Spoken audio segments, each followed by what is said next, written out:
سلام زي خبركم تخطاتلتي بين تي في هنلو محمود شوعات ميازيا زتدالو على توزينات تحتزلكم متيلخو كموترو كيساب فصام مدباتنا نختكتاتلونا ندعدمكو بقدامنت ارئيس زينا منغستي ኢትዮጵያ ተሐለቕቲ ሰብአዊ መሰላታ ምዕራብ ትግራይ ንዘውጽኦ ጸብጻብ ምላሽ ይብሉ ህንድ ምስ ሩሲያ ካብ ምውጋን ክትቁጠብ አሜሪካ አጠንቂራ ኬንያውያን ሓደገኛ ዝኾነ ዘይቲ ናብ ዕዳጋታት ክሸጡ ጀሚሮም نايسان شوعتن عمتاتن بوركينا فاسو زمرح بريزيدنت نبر بليز كامبو آري نحلفت كأسر كمستفردن كال انزد هس الزيناتات حيزلكم متسيلخو سناي نايم كتال جزين لا تمنخو أبزا channel دمه ناي وترو تخطاتلتن نختكونو سابسكرايب كتجبرو بخبري عدمكم منغستي ኢትዮጵያ ተሐለቕቲ ሰብአዊ መሰላታ ምዕራብ ትግራይ ንዘውጽኦ ጸብጻብ ምላሽ ይብሉ كابز مدرخ نتفاوكم منا قبل اللي سبقونا تزفتم جبنن همتصاي عليتن أم معرب تجري بزبل أرس استدلوه منغس إثيوبيا تسبسب تحلقتي سوا مسلات ملاشي بلوم أبتمالها ماس يزوت مجلتي منغستي قبل اللي تحستو تتصاب قال حطوتات زل على خوينه بفلايس السنة دقلوه من جدن أقرربون هتأجم كم زلوين كفم أتوم أمنست هيوان رايتس وشنا بتسبسباتهم زتتكملهم بزوحات قدات محك أو نتهم أبحطه آتيو يركب بقدامنت نقدات وسن زل علت مجلتي يزون قدات حق منغس سلطان بزلو أكل تراي زرعي قداي مخانهم بمجلات أمنستي انترناشنالن هيومان رايتس ووتشنا بز كم زي عن رئيس قدات فردي مهابهم كان عنا زي قولوا يخبر هنا غيفهم أتوم تكالات هاب تبصاباتهم تكوينات كابزو الله جميرو سمزك الله منغست أمحرا فولي حيلن ميليشان اتخلل المسحيلتات منغست فردال بمخان أم عرب تقري مكاسب ومسالات كم زفتسمو كان الرقاقت كيلنا يبلوم بتوسخيا مجمرت أوار تكوينات أبز نبرا معلتات أبالات حيلتات تقريهم زبهالو قبل على نبرتي مايكادراز نبرو تولد الأمحرام جابنات كوينات كم زفتسمو هي الزخاخر منغست تتبصابني بوليتيكاوي ربحا كم زوعل بمترطارة مرمرها بأقبابون بتنكاغن زي مكيادو زرن تقبالنتن زي بلون أيويلوم كمونة تتبصاب على التكور تحستو كم زلون منغست إذا شغل كم زخونن حبيروم الزبز ملكات منيستر حبريتات هاجر حدا وجن محقواس أبز فتن الأوان اتجابنات فتحوي بزي كون من قدي زت مغاقل يمثل زد ما على تاو تصلي زقادر كوينو حيال هاجر نمفتار زقبر أركي زرحق يلوم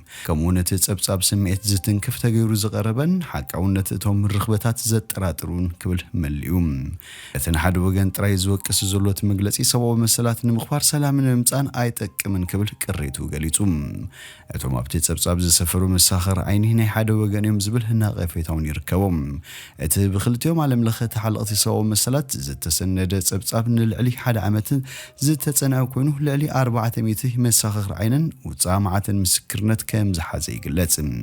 اتكونات قدم جمارو بامنست تسريحهم زنبرو صبصابات جهست سبعو مسلات اتحيزلهم كمونا بسودان معسكر سدتنيا تزركو سدتنياتات باكال سفح زبلك عالم حتت كم زتجبرم كم عرب تግራይ ምስተ ዘመናበሉ ተወልድቲ ትግራይ ከመሆነ ተወልድቲ አምሃራ ካብ ከባቢ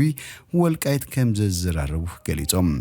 ኣብቱ ዞባ ዘራአትን ጥሪትን ተጋሩ ከም ዝተዘምታን መንበሪ አባይቶም ከም ዝተወረሰን ምንጭ መንባብሮም ዝነበሩ ከም ዘዓነውን ይሕብር ኣብቲ ጸብጻባት ሕክምናን ፎሮክሲክን ምስልታት ሳተላይትን ተንቀሳቃሲ ምስልታትን አሳልን ከም ርዳታ ከም ዝተጠቀሙ ሓቢሮም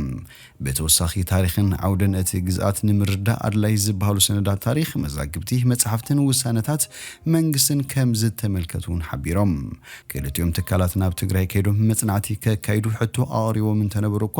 ካብ መንግስት ኢትዮጵያ ምላሽ ከም ዘይረኸቡ ጠቂሶም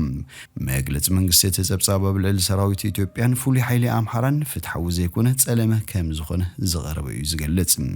መንግስትን ተጸብጻብ ሙሉእ ንሙሉእ ከም ዘይነጸጎ ዘርኢ እቲ መግለጺ መንግስት ኣብ ልዕሊ ገበናት ዝፈጸሙ ልቀሰባትን ጉጅለታትን ግን ብሕጊ ካሕትት ምዃኑ ጠቂሱ هند مس روسيا كام وغان خدقطب أمريكا آتنقيقا ሓይልታት ሩስያ ካብ ከባቢታት ርእሰ ከተማ ዩክሬን ኪቭን ቸርቺን ሃቨን ሙሉእ ብምሉእ ከም ዘንሰሓቡ ኣፈኛ ቤት ጽሕፈት ምክልኻል ኣሜሪካ ፔንታጎን ሓቢሩ ጆን ኪርቢ ብረቡዕ ንጋዜጠኛታት ኣብ ዝሃቦ መብርሂ እቶም ሓይልታት ዳግመ ውደባ ንምግባር ናብ ቤላሩስን ሩስያን ከም ዘቕንዑ ኣረዲኡ ሓይልታት ሩስያ ኣብ ከባቢ ኪቭ ኮነ ኣብ ቸርኒሂቭ ይረኣዩ የለውን ዝበለ እቲ ኣፈኛ ፕሬዚደንት ሩስያ ቭላድሚር ፑቲን ካብ ስትራቴጂካዊ ሽቱታት ሓንቲውን ኣይወቐን ኢሉ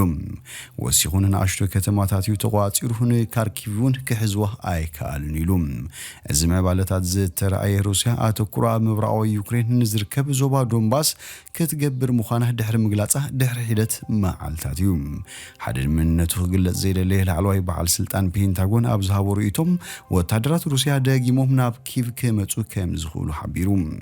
ብመሰረት ሓበሬታት ተንተንቲ ኩናት ኢንስቲትዩት ፎር ዘ ስታዲ ኦፍ ዋር እቶም ኣብ ኪቭ ዘንሰሓቡ ሓይልታት ሩስያ ንዝተወሰነ እዋን ዳግም ኣብ ውግእ ውፅኢታዊ ናይ ምዃን ዓቕሚ ንምዕባል ዘለዎም ተኽእሎ ትሑት ኢሉ ካብቶም ናብ ዩክሬን ዝተላኣኹ 130 በጦሎኒታት ሩስያ እቶም ልዕሊ 80 ዝኾኑ ገና ኣብቲ ሃገር ከም ዘለዉ እቲ በዓል ስልጣን ገሊጹ ብዝሕ ናይቶም ዘንሰሓቡ ዘለዉ ወታደራት ሩስያ ክሳብ 24,000 ክበጽሕ ከም ዝኽእል ኣሶሽየትድ ፕሬስ ንምንጭታት ምክልኻል ኣሜሪካ ብምጥቃስ ጸብጺቡ ብኻልእ ወገን ህንዲ ኣብ ጎኒ ሩስያ ደው ካብ ምባል ክትቁጠብ ኣሜሪካ ኣጠንቂቓ በመሰረት ሓበሬታ ላዕለዋይ ኣማኻሪ ቁጠባ ፕሬዚደንት ጆ ባይደን ሩስያ ኣብ ልዕሊ ዩክሬን ወራር ድሕሪ ምፍጻማ ህንዲ ምስ ሩስያ ካብ ምሽራኽ ክትቁጠብ ኣሜሪካ ኣጠንቂቓላ ዳይሬክተር ቁጠባዊ ካውንስል ዋይት ሃውስ ብሪያን ዲስ ብረቡዕ ንጋዜጠኛታት ኣብ ዝሃቦ መብርሂ ንመንግስቲ ህንዲ ከነመሓላልፈሉ እንደሊ መልእኽቲ ምስ ሩስያ ስትራቴጂካዊ ዝምድና ንምፍጣር ዝገብሮ ዘሎ ምንቅስቓስ ሳዕቤናቱን ዋግኡን ከቢድን ንነዊሕ ዝዘልቕን ክኸውን ምዃኑ ኢሉ ንሱ ወሲኹ ኣብ ጉዳይ እቲ ወራር ብውሳነታት ቻይናን ህንድን ዘይተሓጎስናሉ ጉዳያት ኣሎ ኢሉ ህንዲ ኣብ ልዕሊ ሩስያ ንዝግበር እገዳ ድጋፍ ኣይሃበትን